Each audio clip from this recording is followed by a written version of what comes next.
The airfield baked under the mid-afternoon sun, waves of heat rising off the tarmac in steady shimmer. Fuel trucks groaned, cargo planes roared to life, and officers in crisp uniforms marched with purpose between hangars. In the middle of all that movement, barely noticed, stood a figure in an orange reflective vest, motionless, watchful. Her name was Deborah Lane, 42 years old, civilian contractor, security detail, no rank insignia, no combat ribbons, just a plastic ID badge and boots worn smooth from years of walking patrol. To most people on base, she was no more than background noise. Some didn't even bother to learn her name. She was just the vest, or worse, the old one. And that was fine by her. Unlike the younger security staff, who clustered under shade to check their phones and gripe about the heat, Deborah moved with quiet discipline. Her spine straight, her posture tight, her hands folded behind her back like she'd never forgotten the rules of a world she no longer officially belonged to. She had learned those habits in another life, a life that had ended on paper 8 years ago. "Hey, Lane," a young guard called out from across the tarmac, his voice carrying above the jet engine whine. "Try not to fall asleep on your feet today." His buddies chuckled as they passed, but Deborah didn't flinch. She didn't reply either. She just continued scanning the perimeter, one slow sweep of the airfield at a time. Most of her co-workers were fresh out of basic or pulled from reserve units. At 42, she was at least 15 years their senior. To them, she was the woman who probably couldn't cut it in the service, who'd washed out, and now lingered in a nothing job where she couldn't mess anything up. But they didn't see the way she studied every vehicle that passed through the gates, how she noted the ID tags and read body language like second nature. They didn't know that she still cleaned her boots with military precision or that she could field strip an M4 blindfolded. They saw a vest. She wore silence like armor. That morning, her assignment had been handed out without fanfare. Lane, perimeter post. Far side of the tarmac, barked Chief Warrant Officer Daniels, without looking up from his clipboard. Same post. Every day. The one furthest from command buildings, furthest from anything that mattered. A quiet message is stay out of the way. Deborah didn't argue. She never did. She took her place at Checkpoint 4, a lonely strip of asphalt near the edge of the base with a chain link fence and little else. No shade, no water station. Just her and the sun, and the occasional passing delivery truck. Most of the time, it was peaceful, boring even, but not to her. She saw the cracks others didn't notice. That day at 1:53 p.m., she caught movement out of the corner of her eye.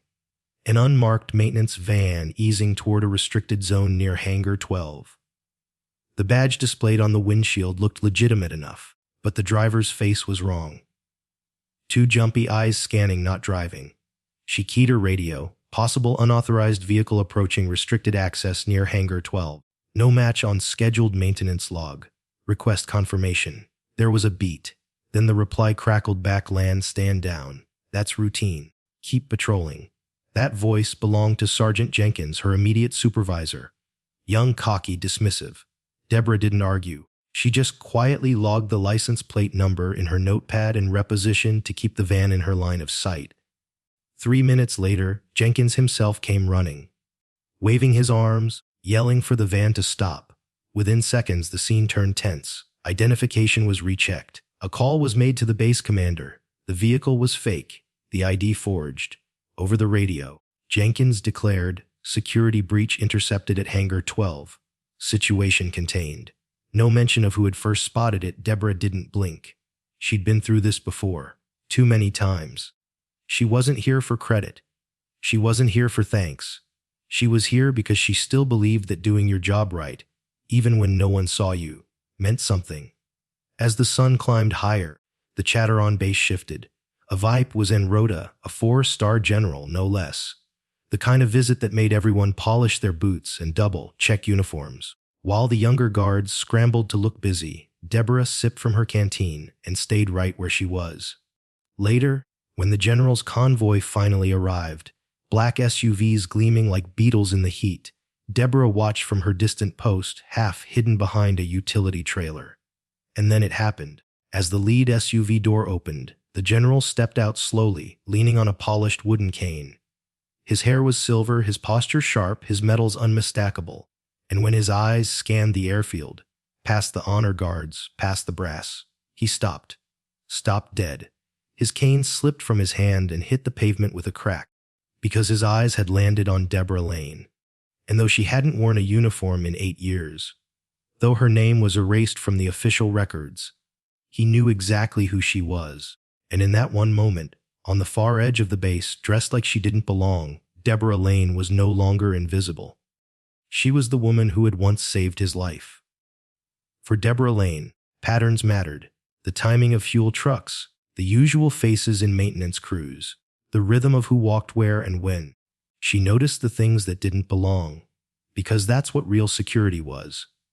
Not checking IDs half-heartedly, but watching the invisible threads that tied an airbase together. So when a faded white van crept along the eastern fence line 2 days earlier, she'd felt it before she fully saw it.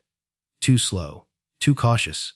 A contractor's van without a barcode, a driver who avoided eye contact and lingered near Hangar 12, a restricted communications hub.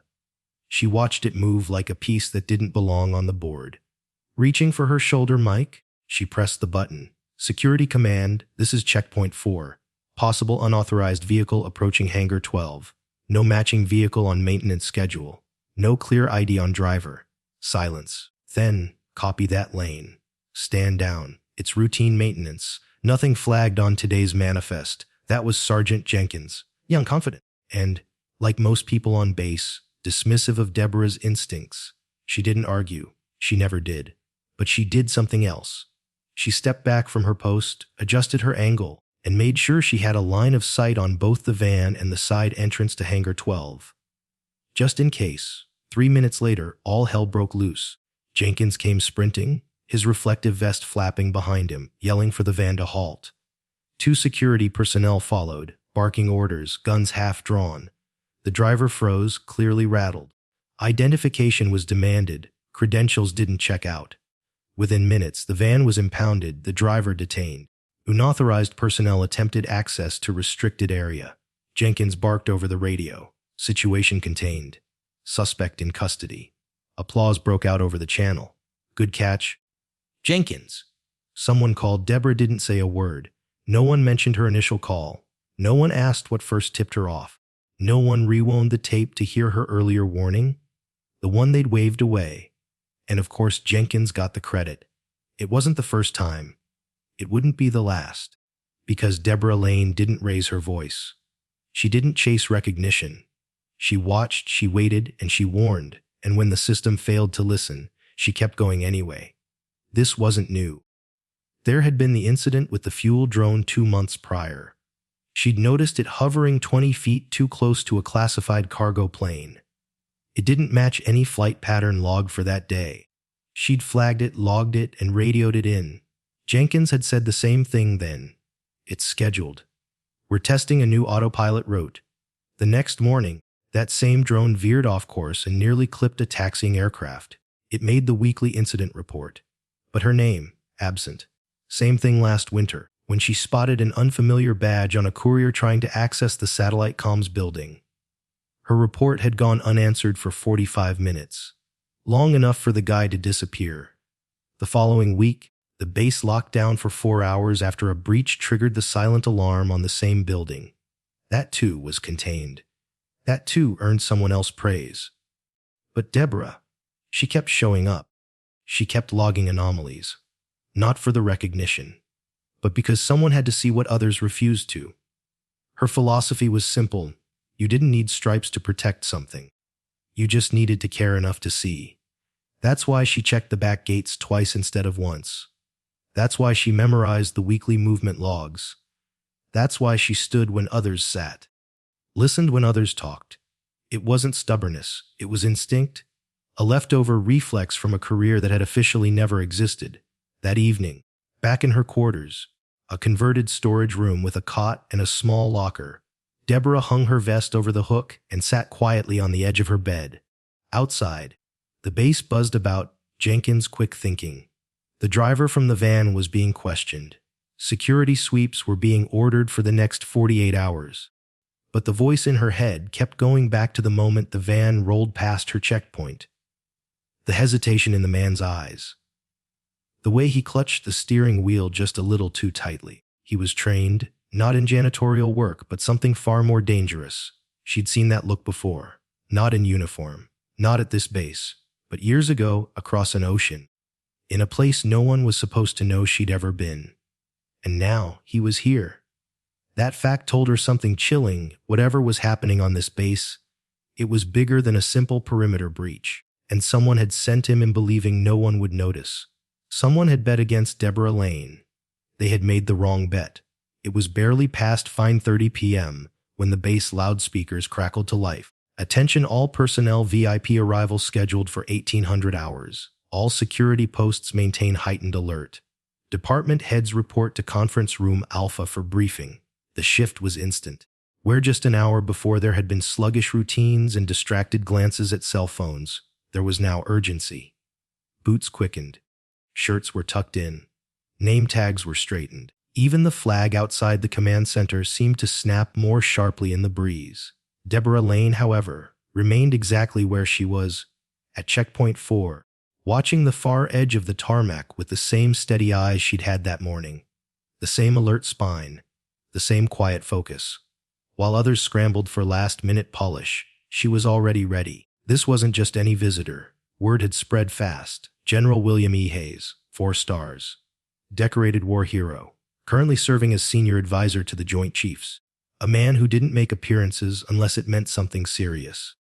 His name carried weight even among civilians, a legend from a war few talked about and fewer truly understood.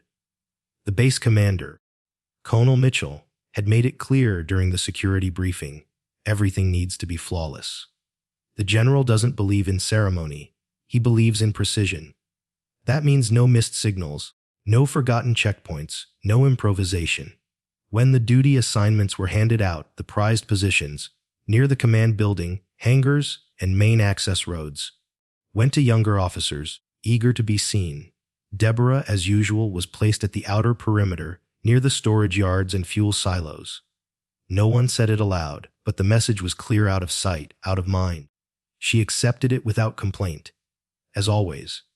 What they didn't realize was that from her post, she had a clear line of sight to the airstrip where the convoy would arrive.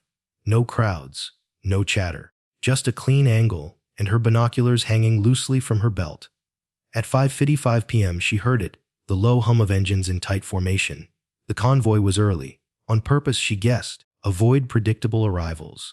3 blacked-out SUVs, government plates, turned off the main road and glided toward the tarmac. She watched them stop with mathematical precision, tires aligning to painted markers, doors held shut for an extra beat while plainclothes security scanned the area. Then, slowly, the rear passenger door of the middle vehicle opened, and out stepped the man himself, General Hayes. He was taller than she remembered, though that may have just been the bearing. His uniform, deep navy blue, was adorned with ribbons and stars that caught the last glint of daylight. His silver hair was neatly trimmed, his posture impossibly straight for someone his age, except for the polished walnut cane in his right hand. Even with the cane, he moved like a man who'd never been anything less than in control, until his eyes found hers. From across nearly 200 yards of hot concrete and rippling exhaust fumes, his gaze cut across the noise and motion and found the lone figure standing at attention in the shadows of the maintenance yard. Her, Deborah Lane, and in that moment, his grip on the cane slipped. The polished wood clattered against the ground, the sound sharp enough to make a junior officer flinch. The general, without breaking eye contact, calmly bent to retrieve it. No one said a word. His security team remained still, uncertain whether the stumble was physical or something else. But Deborah knew. She knew because her breath caught too, just for a second, and because her fingers curled tighter behind her back, as if bracing for something long buried to rise. He recognized her. No salute was exchanged, no names spoken, but in that small, frozen moment across the tarmac, something old and unfinished passed between them, and no one else on that entire base noticed. Or, more likely, no one else would have understood. Because to the rest of the world, Deborah Lane had never been more than a contractor, a woman in a vest, a forgotten face on the outer ring of a logistics base.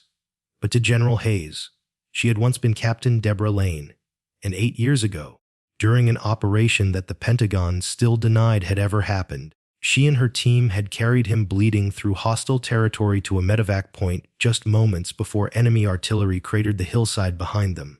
And then they disappeared. Reported KIA. Helicopter shot down, no survivors. Officially, the mission never existed. Officially, she had died in uniform. Yet here she stood, alive, watching, still guarding the perimeter of this base, and perhaps something moored. The general finally broke the gaze and turned toward the reception line, offering crisp salutes and shaking hands like nothing had happened. But Deborah saw the way his posture shifted, just slightly, as if the ground beneath him no longer felt quite the same. She reached for her watch. 1803 hours. General Hayes was on base. And for the first time in nearly a decade, someone from the old world had seen her again. Not as a mistake, not as a forgotten asset, not as a woman in a vest, but as the ghost who had saved his life. The next morning, the entire base was humming like a live wire. Rumors had taken root overnight and bloomed before sunrise. General Hayes wasn't just visiting for a ceremonial inspection. He was asking questions. Tough ones. He'd grilled junior officers on response protocols, made surprise stops at supply zones, even checked surveillance angles himself. He wasn't smiling. He wasn't glad-handing. He was hunting something, and it had the brass sweating. By 0900 hours, additional security was brought in from neighboring installations. Sharp uniforms replaced loose fatigues. Floor tiles got buffed. Grass was trimmed with scissors. The base had never looked better, and never felt more nervous. At the morning security briefing, Chief Daniels was red in the face and barking like a cornered dog. The general will be inspecting checkpoints personally. This is not a drill. Everyone had better remember their protocols and keep their sectors squared away. If you don't know your radio call signs by now, God help you. He paced in front of the map like a general on D-Day. Lane, you're still at checkpoint 4. It's off the general's route, so no action expected. Just hold the line as always. There was a smirk from one of the younger guards. Someone muttered, "Another day in paradise for Grandma Lane." Deborah ignored it. She always did. But she did take 2 extra bottles of water from the cooler. The sun was already brutal by 9:30, and her section of the base was always 5 degrees hotter. She arrived at her checkpoint with 15 minutes to spare. Her relief was already halfway back to the barracks. "Quiet morning," he said, already pulling earbuds from his pocket. Just a couple of maintenance guys checking the eastern fence. Looked routine. Deborah's eyes narrowed slightly.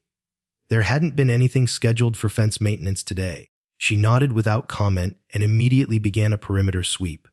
20 minutes later, tucked beneath the shadow of a weather-beaten pole, she found it. A small, smooth device, no bigger than a matchbox, expertly mounted. Painted to match the surrounding metal. It wasn't base equipment. It wasn't in the inventory. And it was watching something. She didn't touch it. She just adjusted her route to pass it more often. By 1:30 p.m., she knew the convoy was closing in. Word over the radio was that the general's team was working its way clockwise around the perimeter, checkpoint by checkpoint, reviewing not just procedures, but the people behind them. By her estimate, they'd reach her by 1400 hours, right on schedule. Her radio buzzed to life. "Checkpoint 4, this is command. General Hayes is en route to your position. Stand by." Deborah keyed the mic. "Copy. Sector secure." She straightened her vest, adjusted her sleeves, and scanned her surroundings one last time. Her posture snapped into place, military straight, breath even, eyes calm. 10 minutes later, the black SUVs crept into view down the gravel perimeter road. Colonel Mitchell stepped out of the lead vehicle first, followed by Chief Daniels. Both of them stiff with anticipation, their collars visibly tight against sweat-drenched necks. They approached her with awkward formality. "Officer Lane," Colonel Mitchell said, clearing his throat, "General Hayes will be inspecting this checkpoint. Please be ready to answer questions about your sector." "Yes, sir," Deborah said evenly. The door of the middle SUV opened, and General Hayes emerged. Even up close, he carried himself like a statue carved from command. Uniform flawless. Eyes scanning, cane tapping. But when he saw her, really saw her, the tap of the cane faltered, just once. A half beat-off rhythm. Colonel Mitchell began the introduction. General, this is Deborah Lane, civilian contractor and… The general raised a hand, cutting him off. He stepped forward, extended his hand. Officer Lane, he said, his voice low but firm. General Hayes. Deborah replied, shaking his hand with precise, practiced formality. The grip lingered a moment too long. Walk me through your perimeter, he said. Start with the vulnerabilities.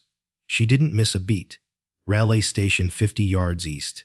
Communications hub for the entire sector. Fence line here has a depression that could be used as cover during low light.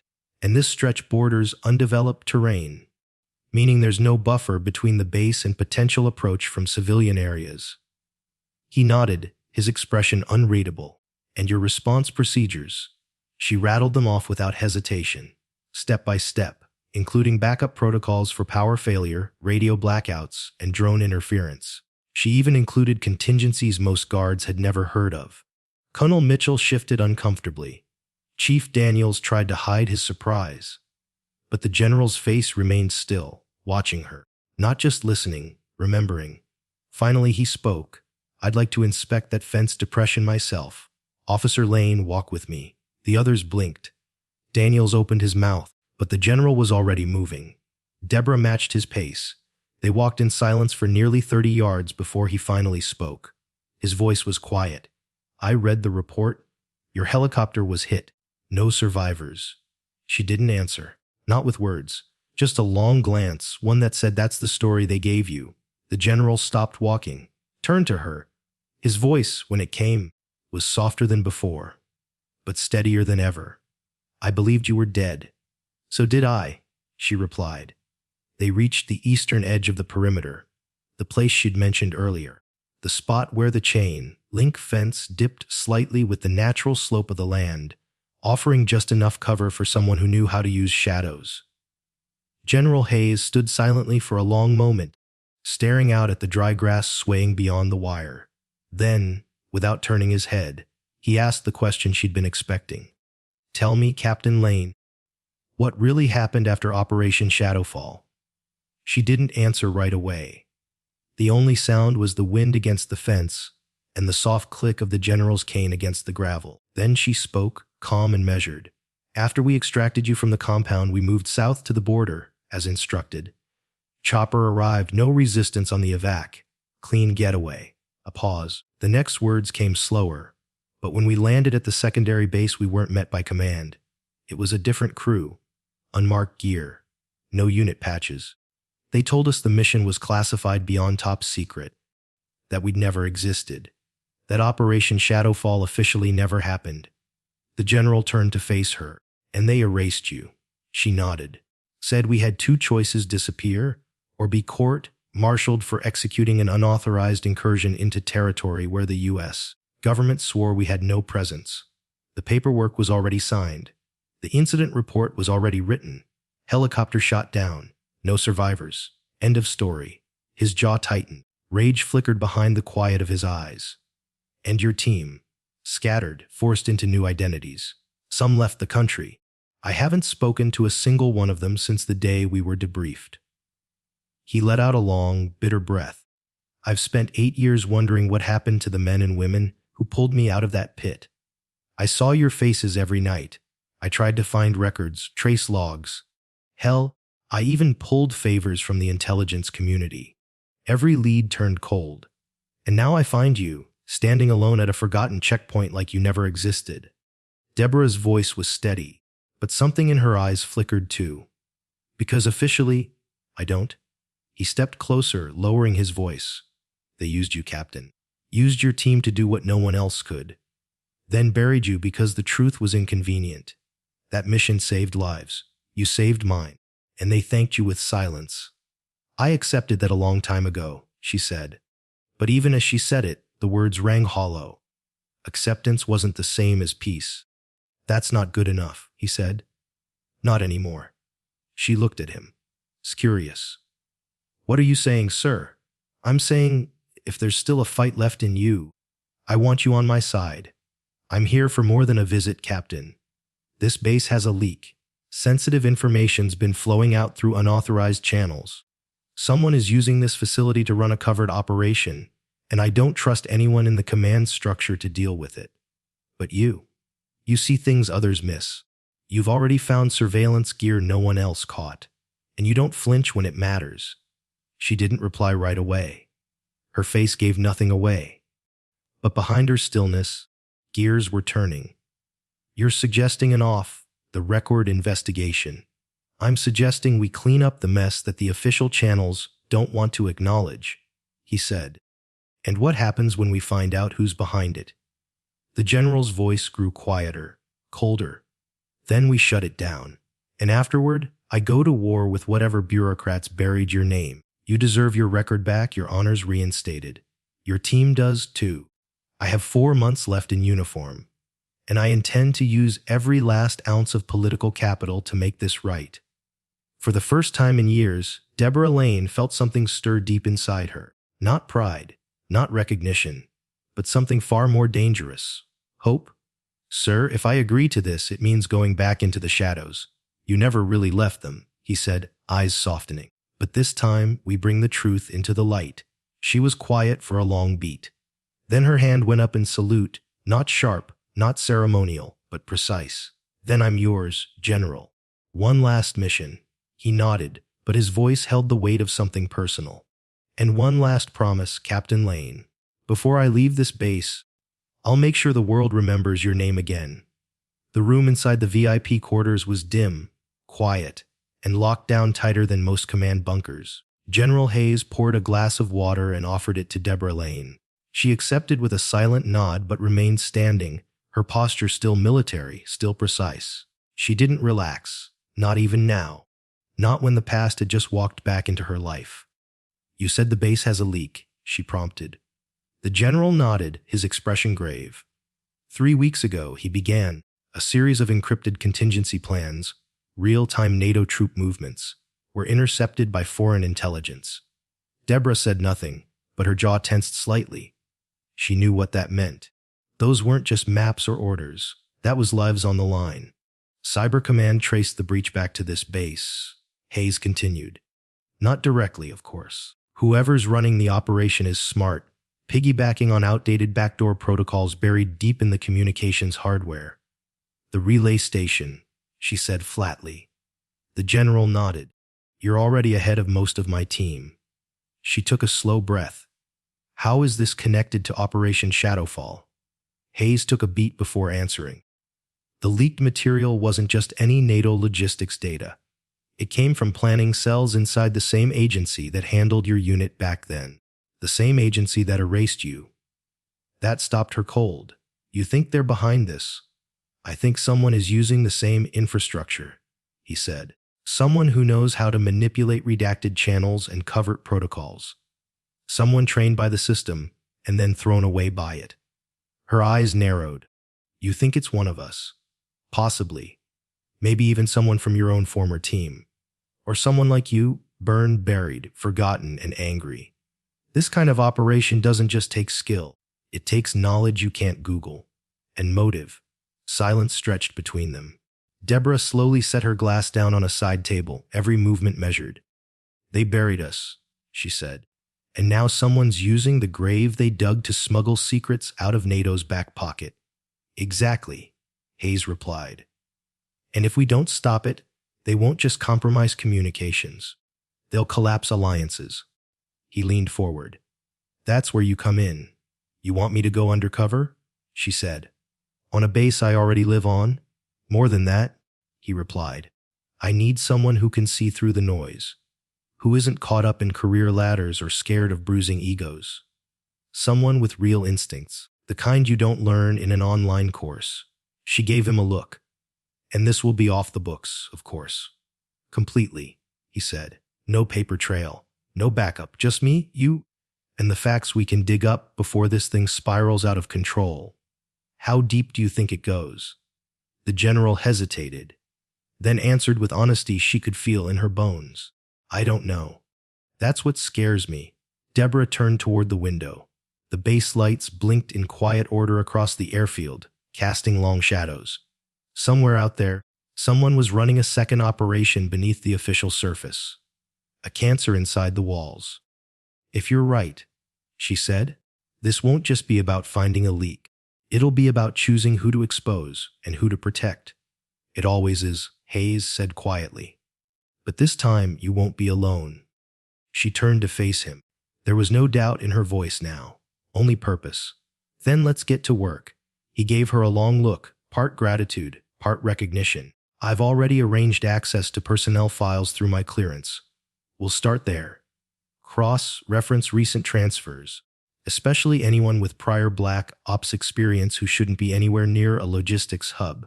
I'll run visual checks, she said. Maintenance crews, supply drops, career rotations.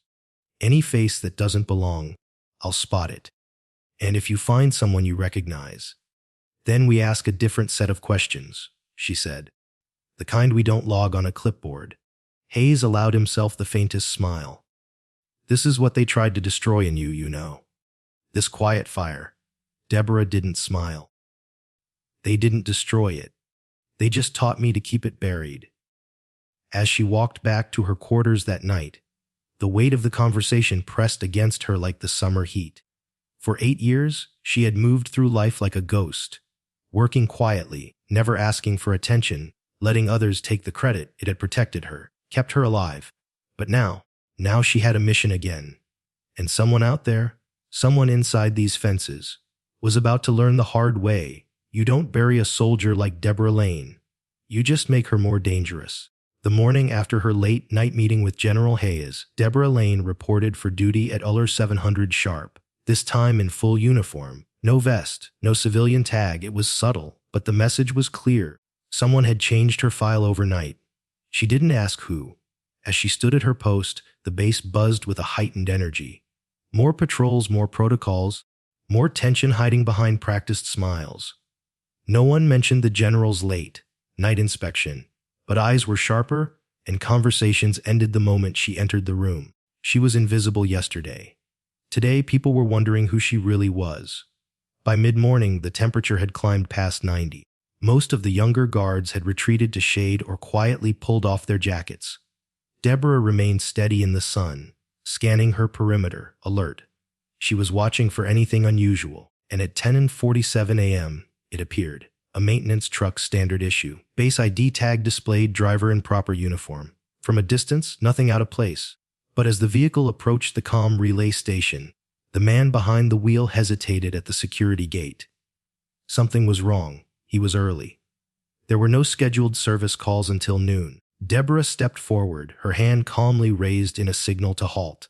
The truck slowed. She approached the driver's side and peered through the open window. He was middle-aged, tan-skinned, wary. Sunglasses, ball cap pulled low, sweat on his temple, but not from the heat. Morning, she said evenly. Authorization code. The man blinked. It's just routine maintenance. They sent me down from. The relay station requires a fresh code each day. Deborah interrupted. No code, no access. He hesitated. I've been doing this job for 5 years. No one's ever asked me for a code. Her expression didn't change. Then you've been entering the station improperly for 5 years. You'll need to return to your supervisor and bring documentation. I'll log this incident. His fingers tightened on the steering wheel. For a second, she thought he might argue. Then he gave a forced chuckle. Sure, no problem. He threw the truck into reverse and backed away. Deborah watched him go, eyes narrowing as he disappeared behind the hangars. Then she froze. It hit her like a lightning bolt, the nose, the jaw, the slight limp as he walked around the truck earlier. It wasn't just that something was off about him. It was that she'd seen him before. Not here, not even stateside, years ago, in enemy territory inside the detention compound during Operation Shadowfall. She had been covering the rear exit with her fire team when a guard, a wary man in desert fatigues, had moved toward their position, rifle ready. She'd barely gotten off the warning shot before he dove for cover. She remembered the scar above his right eyebrow, the hitch in his gait, and the grin. That strange, smug grin before he vanished behind a wall of smoke and chaos. She hadn't seen that face in 8 years, and now he was driving a maintenance truck inside an American airbase. Her radio crackled. Checkpoint 4 status update. She keyed her mic with steady fingers. Lane reporting. Attempted access to relay station by unscheduled maintenance personnel. Denied entry. Individual claimed routine, but no authorization provided. Logging vehicle description now. There was a pause. Copy that. We'll follow up. Good catch. But she wasn't done. She turned toward the comm trailer, walked quietly around the back, and there it was, still in place. That tiny surveillance device she'd spotted earlier. She leaned in, looked closer. There was a new scratch near the casing. Slight smudge marks in the dust nearby. Someone had come back recently, but not to remove it, to check it, to ensure it was still active. And that man, the same one who once pointed a weapon at her team in the desert, was now walking freely through the space, hiding behind a contractor badge and a wrench. She stared at the wire, mesh horizon, and felt the cold fire of realization settle into her chest. This wasn't just a leak. This wasn't just about data. Someone had infiltrated the base, and they weren't alone. That man was a ghost just like her, a face that wasn't supposed to exist, a past that had no record. Only this time it was on the wrong side. That night, Deborah met with General Hayes again, this time in a shadowed corner of the airfield while the rest of the base slept. You said you were looking for the leak, she told him. Well, I found the face behind it. She handed him a sketch, drawn in precise lines from memory, sharp jaw, crooked nose, that scar above the brow. Hayes took one look, and the color drained from his face. He was one of the guards, he whispered, from the compound, the one where they held me. He's here now, in a utility truck, wearing our badge. The general looked up slowly, the gears in his mind already turning. Then they're not just watching us from the outside, he said. They're already inside the gates, and we don't know how many. He straightened, suddenly looking 10 years older. Then we move fast, he said, before they move first. And for the first time in nearly a decade, Deborah Lane didn't feel buried. She felt like a soldier again, and tomorrow the hunt would begin. The next morning arrived heavy with heat and tension. The base looked the same, neat rows of hangars, humming generators, clipped grass at parade ground sharpness, but something beneath the surface had shifted. Deborah Lane could feel it in her bones.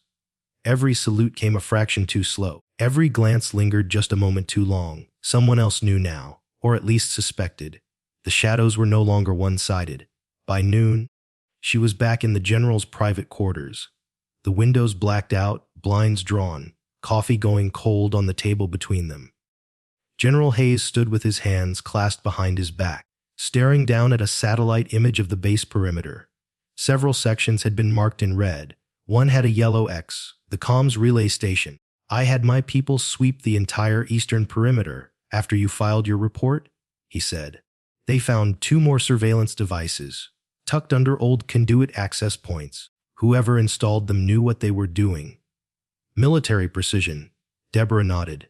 They weren't watching from the outside.